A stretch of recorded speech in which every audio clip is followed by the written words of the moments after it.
Il s'agit d'une première sortie médiatique cette année 2025 pour l'Agence nationale de l'électrification et des services énergétiques en milieu rural et périurbain ANSER en sigle.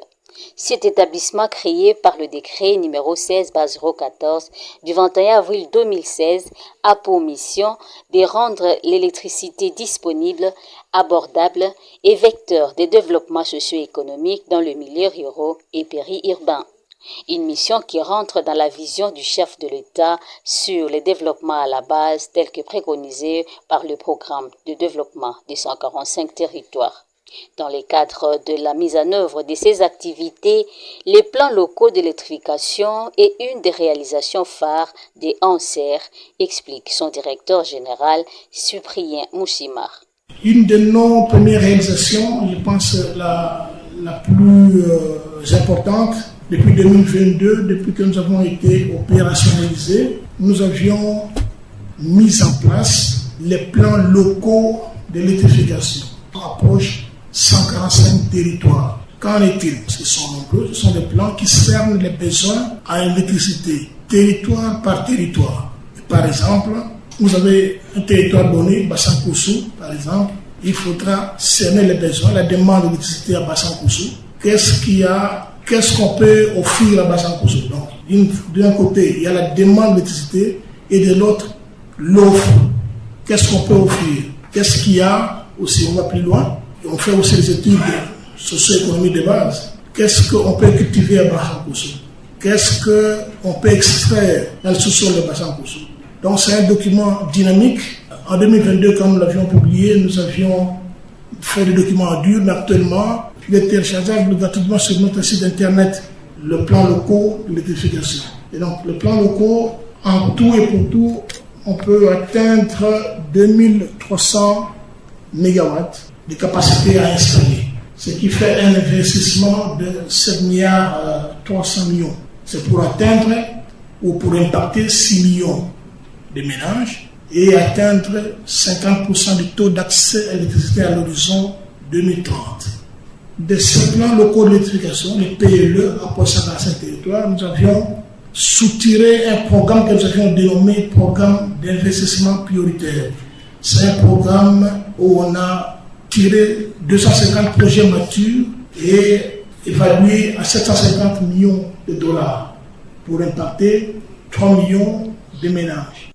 En 2023, le gouvernement de la République a investi une enveloppe totale de 28 millions de dollars pour la mise en œuvre d'un portefeuille des 49 projets tirés du programme d'investissement prioritaire des ANSER, comptant plus de 275 projets matures en attente des financements.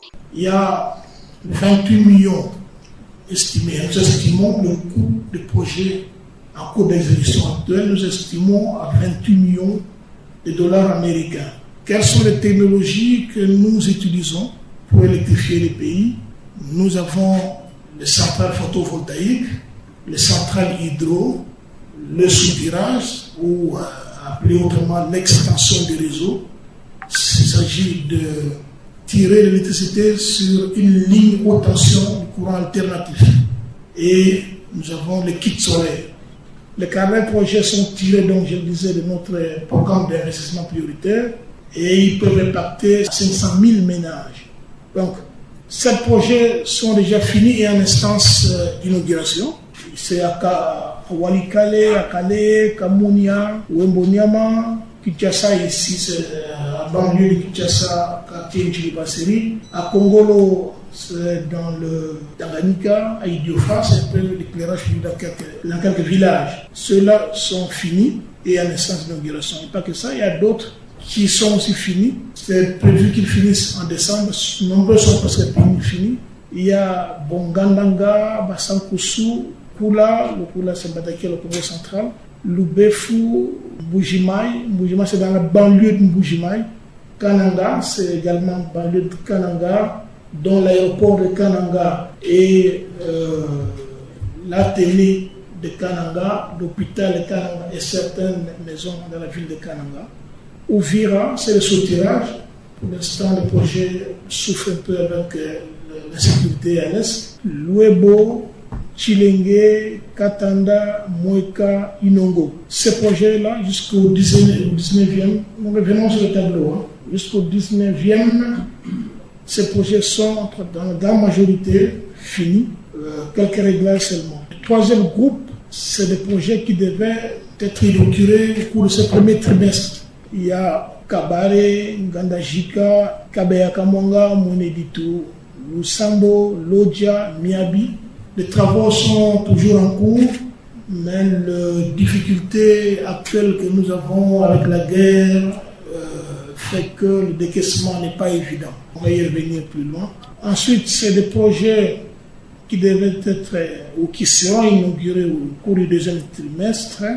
C'est à Walungu, à Luiza, à Buta, à Miabi. C'est à Kinshasa, Union européenne du côté de Ntsele, à banlieue de Kinshasa. Donc à Massissi, Banalia et Tchela.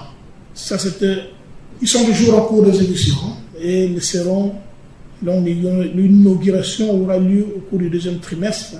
Enfin, c'est le troisième groupe, c'est le troisième trimestre. C'est essentiellement la petite hydroélectricité. C'est à Demba, à Kabare, à Walikale, à Bosobolo, à Idiofa, à Bondo, à Kabinda, à Kazumba, à Kabinda 2 fois. À Kabinda, il y a hydro et Kabinda, il y a le solaire.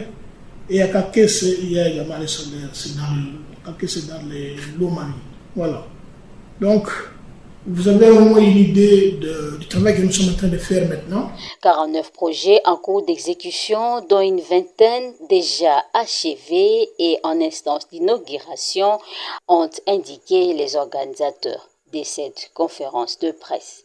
Les défis à surmonter sont énormes, parmi lesquels le déploiement de la logistique, a fait savoir le directeur général adjoint de ANSER, Damien Twambilanga. Il y a des défis aussi opérationnels. C'est la difficulté d'accéder au site. Donc on parle d'une impraticabilité des routes. Vous savez, lorsque un projet coûte $1 million, parfois les difficultés en rapport avec la logistique peuvent augmenter le coût même à 50%. Et dans ce contexte-là, nous faisons quand même certaines démarches pour voir les autres collègues d'autres structures qui s'occupent évidemment des questions en rapport avec les routes et consorts. On a rencontré par exemple les responsables du FONER. C'est pour voir avec eux ensemble comment il est possible de prioriser dans leur programmation, de prioriser les routes qui sont en rapport avec la localisation de nos projets. L'énergie, un secteur clé de la diversification de l'économie, entend travailler au-delà de la lumière. Cet établissement reste focus sur sa vision première, celle d'apporter l'énergie électrique dans le Congo profond, fournir l'électricité aussi bien en milieu rural que urbain, en rendant l'économie résiliente. La chaîne de référence, RTP, la chaîne de